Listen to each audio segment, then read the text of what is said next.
नमस्कार दोस्तों, आप सभी लोग का स्वागत है अपने YouTube चैनल किशोर ऑनलाइन क्लासेस पर। मैं किशोर सर, सासाराम, रोहतास, बिहार से। इस ऑडियो सीरीज में मैं आप लोगों के लिए लेकर आया हूं क्लास 10th के केमिस्ट्री में धातु और अधातु चैप्टर के वस्तुनिष्ठ प्रश्न। तो आप लोग इस ऑडियो सीरीज को ज़्यादा से ज़्यादा सुनने का प्रयास करिएगा ताकि आप लोगों के इस चैप्टर के वस्तुनिष्ठ प्रश्न कंप्लीट हो जाए। तो स्टार्ट करते हैं। पहला क्वेश्चन, कौन सी धातु कमरे के ताप पर द्रव अवस्था में होती है? धातु बोलेगा तो याद रखिएगा इसका उत्तर पारा हो जाएगा, पारा। कौन सी अधातु कमरे के ताप पर द्रव अवस्था में होती है? तो याद रखिएगा अधातु बोलने पर ब्रोमीन आपका उत्तर हो जाएगा, ब्रोमीन। कौन सी अधातु चमकीली होती है? तो ये अपवाद में अधातुओं में इकलौता आयोडीन जो है वह चमकीला होता है। कौन सी अधातु विद्युत की सुचालक होती है? तो इसका उत्तर हो जाएगा अधातु में ग्रेफाइट जो कार्बन का अपरूप है, यह विद्युत का सुचालक होता है। विद्युत का सबसे अच्छा चालक चांदी होता है। सबसे तन्य धातु कौन सी है? सोना। किस धातु पर वायु का प्रभाव नहीं पड़ता है? तो सोना, चांदी और प्लेटिनम पे। किस धातु को चाकू से काटा जा सकता है?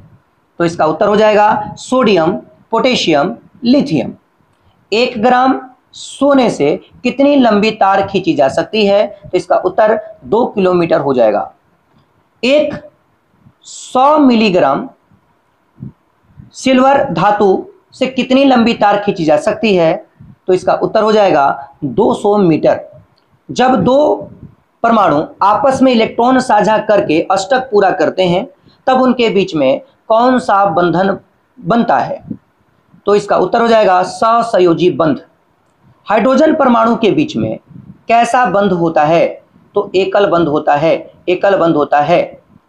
ऑक्सीजन के अणुओं के बीच में कौन सा बंध होता है? द्विसहसंयोजी बंध होता है। नाइट्रोजन अणुओं के बीच में कौन सा बंध होता है? तो त्रिसहसंयोजक बंध होता है। मुक्त अवस्था में पाए जाने वाली धातु का नाम? तो मुक्त अवस्था में पाए जाने वाले धातु सिल्वर, गोल्ड अर्थात सोना और प्लेटिनम। पृथ्वी की परत में विद्यमान धातु युक्त ठोस पदार्थ कहलाते हैं खनिज। जिस धातु में प्रचुर मात्रा में धातु विद्यमान हो वे क्या कहलाते हैं? तो इसका उत्तर हो जाएगा अयस्क। अयस्क को वायु की उपस्थिति में गर्म करने की प्रक्रिया को क्या कहते हैं? तो इसका उत्तर हो जाएगा भर्जन। अयस्क को वायु की अनुपस्थिति में गर्म करने की प्रक्रिया को क्या कहते हैं? तो इसका उत्तर हो जाएगा निस्तापन। एल्युमिनियम के प्रमुख अयस्कों के नाम बताएं। तो उत्तर हो जाएगा बॉक्साइट, कोरंडम, क्रायोलाइट। जस्ता के प्रमुख अयस्क के नाम बताएं। Zinc blende, calamine, zincite. पारा के प्रमुख अयस्क तो सिनेबार। पीतल क्या है? पीतल एक मिश्र धातु है। पीतल मिश्रण किससे मिलकर बना होता है? तो तांबा और जस्ता से मिलकर बना होता है। सोल्डर मिश्रण है सीसा और टीन का। इसका उपयोग इलेक्ट्रिक उपकरणों में तारों को जोड़ने के लिए किया जाता है। स्टेनलेस स्टील मिश्रण है लोहा, कार्बन, कोबाल्ट और निकेल का। शुद्ध सोना कितने कैरेट का होता है? तो इसका उत्तर हो जाएगा 24 कैरेट का। आभूषण बनाने के लिए कितने कैरेट सोने का उपयोग किया जाता है? तो आभूषण बनाने के लिए 22 कैरेट सोने का उपयोग किया जाता है। दिल्ली में कुतुब मीनार की ऊंचाई और वजन कितनी है? तो दिल्ली में कुतुब मीनार की ऊंचाई 8 मीटर और इसका वजन जो है वो 6000 किलोग्राम है। धातुओं पर जिंक की परत चढ़ाया जाता है तो यह क्रिया कहलाता है तो जस्तीकरण या यसद लेपन। कमरे के ताप पर द्रव अवस्था में रहने वाला धातु है पारा, जिसे मरकरी भी कहा जाता है। जिस धातु को चाकू से आसानी से काटा जा सकता है तो सोडियम। कौन सा धातु अधिक अभिक्रियाशील होता है? पोटेशियम। धातु की प्रकृति कैसी होती है? तो धातु की प्रकृति विद्युत धनात्मक होती है, विद्युत धनात्मक होती है। धातुओं के ऑक्साइड किस प्रकृति के होते हैं? तो धातुओं के ऑक्साइड क्षारीय प्रकृति के होते हैं। कौन विद्युत का सर्वोत्तम सुचालक होता है? तो इसका उत्तर हो जाएगा चांदी।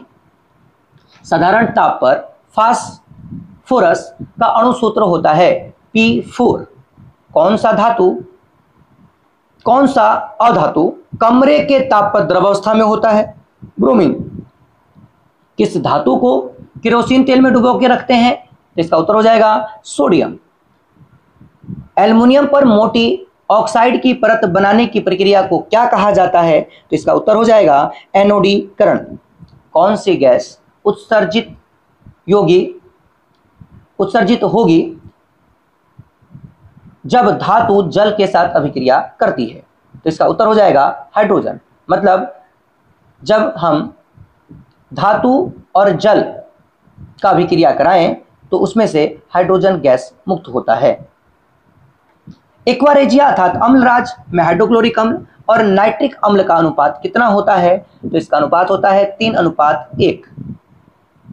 कोई तत्व ऑक्सीजन के साथ अभिक्रिया कर उच्च गलनांक वाला यौगिक निर्माण करता है। यह यौगिक जल में विलय भी है, तो यह तत्व हो सकता है। तो कैल्शियम इसका सही उत्तर हो जाएगा। वह धातु जो सिर्फ अम्लराज में घुलता है, तो इसका उत्तर हो जाएगा सोना, चांदी और प्लेटिनम।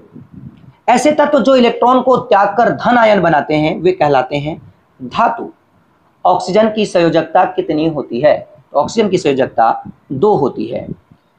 सोना का परमाणु संख्या कितना होता है? तो सोना का परमाणु संख्या 79 होता है। ठीक है। हीलियम कैसा तत्व है? हीलियम एक अक्रिय गैस है जिसे शून्य वर्ग के तत्व भी कहा जाता है। शून्य वर्ग के तत्वों में रखा जाता है या शून्य वर्ग में रखा गया है, इसे नोबल गैस भी कहा जाता है। गंधक की परमाणु संख्या होती है अर्थात सल्फर की परमाणु संख्या 16 होती है। लोहे की परमाणु संख्या कितनी होती है? तो लोहे की परमाणु संख्या 26 होती है। इसका जो सांकेतिक सूत्र होता है वो Fe होता है। सोडियम की परमाणु संख्या 11 होती है। इसका सांकेतिक सूत्र Na होता है। क्लोरीन की परमाणु के बाहरी कक्ष में कितने इलेक्ट्रॉन होते हैं? तो इलेक्ट्रॉन की संख्या इसमें 7 होती है, क्योंकि इसकी परमाणु संख्या 17 होती है। अगर इलेक्ट्रॉनिक विन्यास करेंगे तो 2 8 7 आएगा, जहां बाहरी कक्षा में 7 इलेक्ट्रॉन है। इलेक्ट्रॉनों के स्थानांतरण से बने यौगिक कहलाते हैं तो विद्युत संयोजी या आयनिक यौगिक कहे जाते हैं। कौन आयनिक यौगिक है? तो याद रखिएगा, अगर इस तरह से क्वेश्चन अगर पूछा जाए तो एक धातु और अधातु से जो भी तत्व आपके यौगिक बने होंगे वे आयनिक यौगिक होते हैं। जैसे NaCl, CaCl2, AgCl2, ये सभी आपके आयनिक यौगिक के उदाहरण हैं। लाल तप्त आयरन पर जल वाष्प प्रवाहित करने पर कौन सा यौगिक उत्पन्न होता है? तो FeO4। सिलिका क्या है? सिलिका एक उप धातु है जिसका सांकेतिक सूत्र Si होता है। जस्ता का अयस्क का नाम बताइए? तो जस्ते के अयस्क का नाम जिंक ब्लेड बोल सकते हैं आप। ZNS इसका सांकेतिक सूत्र है। बॉक्साइट किस धातु का महत्वपूर्ण अयस्क है? तो इसका उत्तर हो जाएगा एल्युमिनियम। पारे के अयस्क का नाम बताइए? तो इसका उत्तर हो जाएगा Cn HgS, इसका सांकेतिक सूत्र हो जाएगा। जिंक ब्लेड निम्नलिखित में से किस धातु का अयस्क है? तो जिंक का। क्यूप्राइट किस धातु का अयस्क है? तो कॉपर का। लोहा एवं इस्पात को जंग से सुरक्षित रखने के लिए उन पर किस धातु की परत चढ़ाई जाती है? तो इसका उत्तर हो जाएगा जिंक। तो आप लोगों का यह ऑडियो सीरीज यहीं पे समाप्त होता है। आपको यह ऑडियो सीरीज कैसा लगा कमेंट कर जरूर बताइएगा। इस ऑडियो सीरीज को लाइक कीजिएगा, शेयर कीजिएगा, ताकि और भी ऐसे छात्रों के पास यह ऑडियो सीरीज पहुंचे जिन्हें इस तरह के ऑडियो सीरीज की जरूरत है। आप इस ऑडियो सीरीज को ट्रेवल के समय या आप अन्य कोई कार्य करते समय इसका उपयोग कर अपने वस्तुनिष्ठ प्रश्नों को ज़्यादा से ज़्यादा बेहतरीन कर सकते हैं। तो मिलते हैं नेक्स्ट वीडियो में। इस वीडियो में इतना ही। Bye bye, all the best.